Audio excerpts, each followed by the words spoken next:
now. Right. So it was doing all of that donkey work, for want of a better word, locally, and trying to network with key people, picking up the phone. Now I would try and link with them on LinkedIn and go from there. Mm-hmm.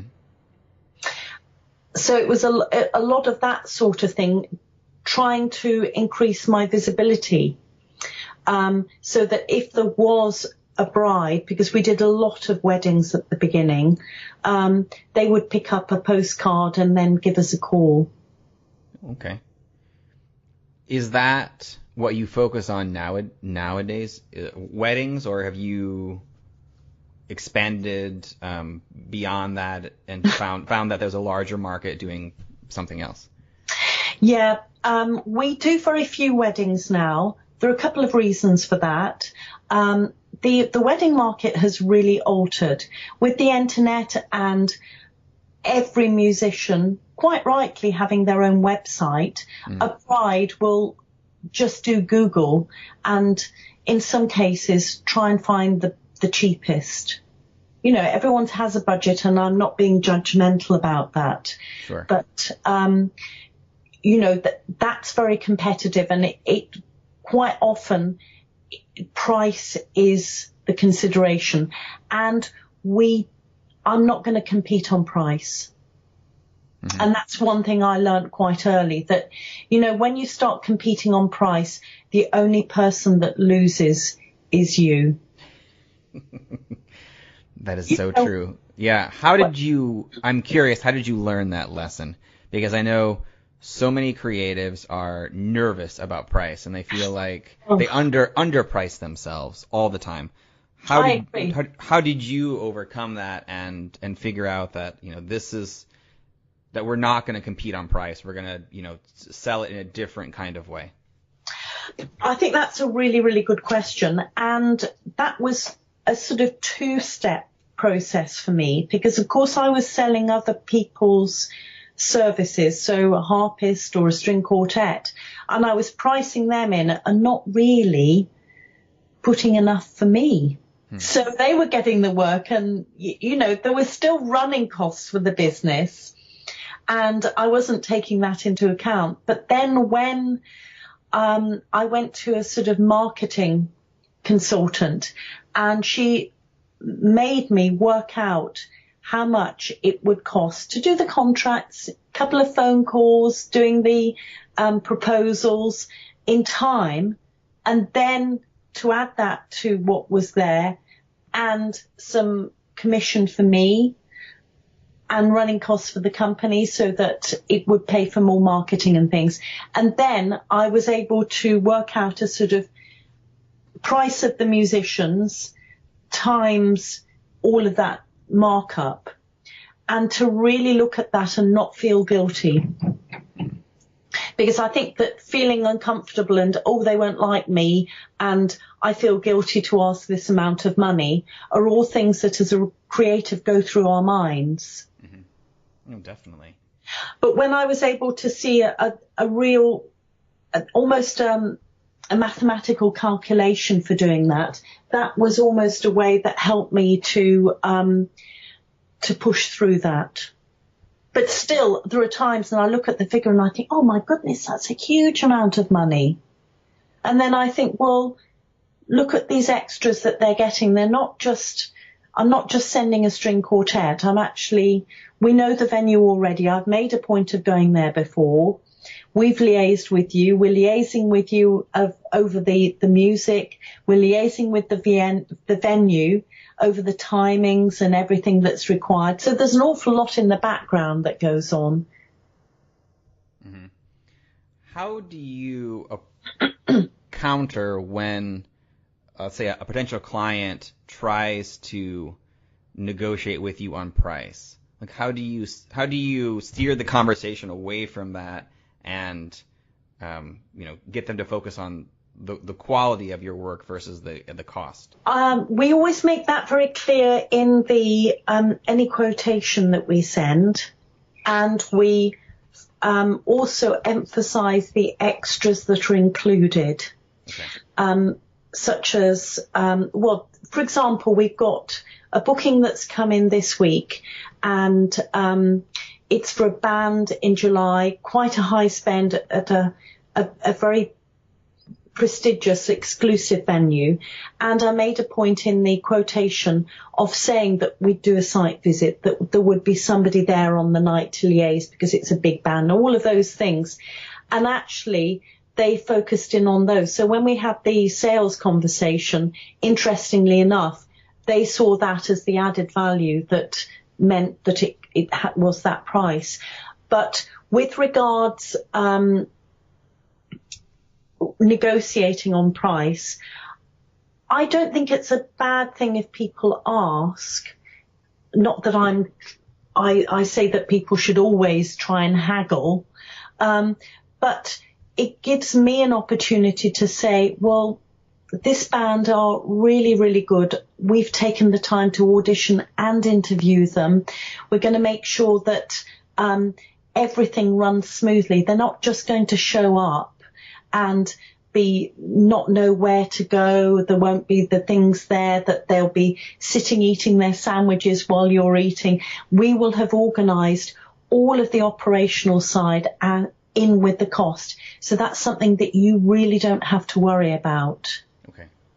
Well, that's great. That's sounds like a very reassuring way to do that. I like to hope so. I mean, occasionally, if price is a real concern, that it's over budget, we could try and come up with an alternative. So, for example, if it was a string quartet, we often quote for a string trio or a string duo as a comparison, and then they might think, well, actually, we don't have the budget for a quartet, but we could afford a trio, so we still get a sale. Okay. Well, that's good. When was it that you started your other personal project, the Executive Voice, and how did that evolve? Because I know you mentioned earlier that there were people after you retired who came to you and asked about personal coaching, but I'm curious on when you decided that was something that you wanted to focus on and do. Well, it was meeting the non-opera Planet Opera people, and also when I was meeting people at business events, it was then that they were seeing that there was something that I had in my makeup that they felt they needed. What I did first of all was that I went back to my teaching days, interestingly enough, and I went and had a chat with a couple of local councils. In the United Kingdom, it's split into counties. And so there might be public services for schools and colleges and things like that were run by the county. Mm-hmm. And so I focused on that because it was something I knew. And I did a lot of work with teachers or training teachers, students, on their voices, using them in the classroom. And so I did that and really learnt my trade that way, and tried to get in front of people by doing speaking engagements at business groups to show what I did. Okay. And that was how I generated that interest. When you started to expand that, was it based off of just referrals? Did you also build a website? And did you just keep, reaching out to people that slowly got you more and more interest in business? Yeah, absolutely. I built my own website. Obviously, it's been upgraded and professionally done now. Mm-hmm. And I blogged a lot. And what I found, because, this would be 2008, 2009. It doesn't sound very long ago, but blogging wasn't as big as it is now. So when I talked about something, and I would always focus on things like the Apprentice contestants. You have the Apprentice in the States, don't you? Yes, we do. Well, certainly over in the UK, there are some horrific ones, really badly behaved. You know what I mean? If you think opera singers are bad, well. Mm-hmm. And so I would blog about the behavior of these people and how best to conduct yourself in business situations. So it went from there. So I did it very much as, well, I would say as a lifestyle business. Mm-hmm. And I would have workshops in schools. Looking back at what I did a lot of work in schools and local authorities. But that area, the public sector, the budget has really disappeared. But I kept it going. I'd always have a couple of clients, whether they were wanting to prepare for interviews or a public speaking engagement, or they were going to be on the radio or TV, that sort of thing. And in the last couple of years, I've been expanding because my son is older. Mm-hmm. And so I'm able to do a lot more. And I always have 3 or 4 clients that I'm working with really seriously, whether they are wanting to improve their personal brand within their company,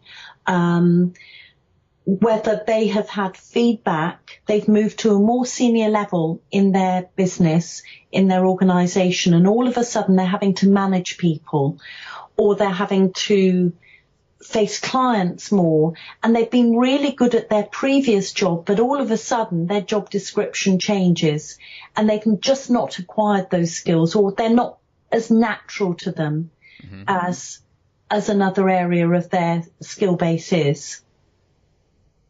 That's very interesting, because that's right. As people evolve in their careers, they do need to acquire some more of these speaking and communication skills. Yes, and in some businesses they refer to them as soft skills, which yes, it's difficult because soft skills almost seems quite fluffy. Mm-hmm. In fact, they are essential skills. Mm-hmm. Oh, they definitely are. I spend a lot of time nowadays working with people in the tech industry. And because of that, there are a lot of, computer engineers who are very introverted in general, and all of them could definitely benefit by taking something like of what you're teaching, because they're kind of socially awkward and they're not very good at explaining themselves, and it's painful to listen to them speak sometimes. Yes, and I should add that I'm an introvert. All of those tests you can do reveal I'm an introvert. Mm-hmm.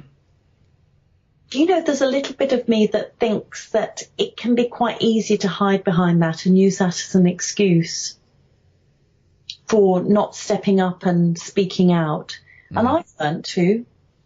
And so if you can acquire those skills and experience, you can step out from hiding behind, well, I'm an introvert, I'm shy, in my opinion. Mm-hmm. No, I agree entirely. I grew up with a stuttering problem, so I had the same kind of introverted tendencies growing up, just because suddenly I didn't like to speak up because I was always afraid that I would just start stuttering. Oh. So it took a few years to get over that and to change that, and yeah, definitely it's very empowering to know that you do have a voice and you can say important things when necessary, especially if you know how to use it properly. Yes, and not faff around. Mm-hmm. Because certainly within the sort of female development area at the moment, there's very much this thing about speaking out, and I fully agree with that. But if you you spend ages talking about what you're doing and there's no clarity in what you say and you're flicking your hair and being a drama queen, you're going to lose fans. You're going to lose. You're not going to engage your audience, whether it's people around a boardroom or doing a presentation. So it's finding clarity and doing it in a really clear way so that people really engage with you. Mm-hmm. So I know that someone's voice and what they're trying to accomplish are all individual things, but are there certain tendencies that you've noticed over the years that that most people have, and like a quick way